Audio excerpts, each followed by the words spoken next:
Hello, today what we're going to be discussing is an introduction to measurement, developing standard measuring skills. Why is it important for us to learn to measure? If you're thinking about a question of why it's important to measure, what are some of the things that we might use measurement for in our lives, whether it's everyday life or a career? Maybe you have different skills. Okay? Maybe it's a skilled job such as construction, which is a large field. Maybe you're a plumber, an electrician, a carpenter. Maybe you're a seamstress or a tailor. Maybe you're a baker trying to bake a cake or pie, something for different individuals. Many different jobs require the ability to measure. It's a valuable skill for hobbies. Things that you might like to do for fun can involve measurement. If you like to play football, they literally have the measurements on the field. If you're playing football or any type of athletics, you need to make sure the field is the correct size for your age.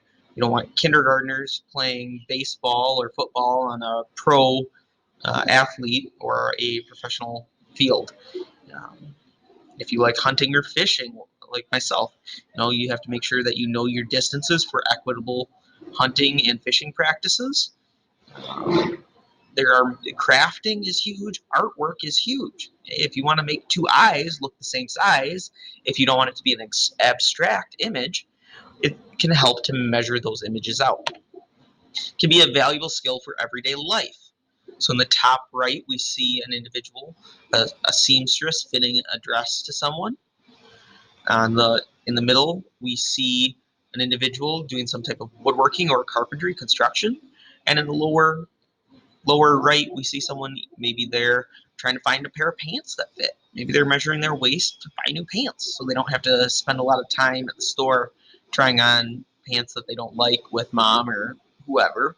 Um, or maybe they're on some type of diet or health program.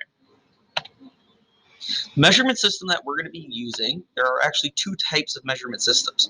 We are going to be focusing on the standard customary system. The standard customary system is commonly broken down with rulers, or you can look at a ruler example on our screen.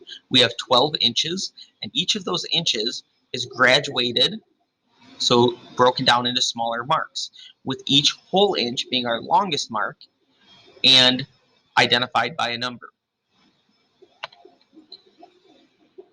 Here we can see that every whole inch is moving from our largest mark to our largest mark.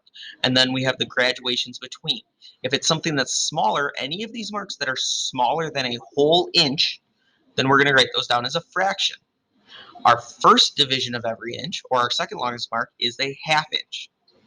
There are two halves in every whole inch. Our next division, we have our next two smaller marks would identify our fourths. 1/4 and 3/4. There are 4/4 in every whole inch, 2/4 and a half. So we identify 1/4 and 3/4, but not 2/4 and 4/4. We only identify 1/4 and 3/4 because we must always reduce our fractions. We always must reduce, reduce, reduce. We have to reduce our fractions or it gets a little goofy. Our next division and denominator should be a eighth. There are 8/8 in 1 inch, 4/8 in a half, 2/8 in every fourth, so we identify 1/8, 3/8, 5/8, and 7/8. Some rulers and tools only measure to the precision and accuracy of 1/8, or of eighths. Most tools, however, will measure to a precision and accuracy of 16ths. Some may even have a higher precision and accuracy. Our next division is a 16th. There are 16 sixteenths in 1 inch, 5 sixteenths, 8 sixteenths in half an inch, 4 sixteenths in 1/4, 2 sixteenths in an eighth. So we have 1 16th, 3, 5, 7, 9, 11, 13, and 15 sixteenths in every inch.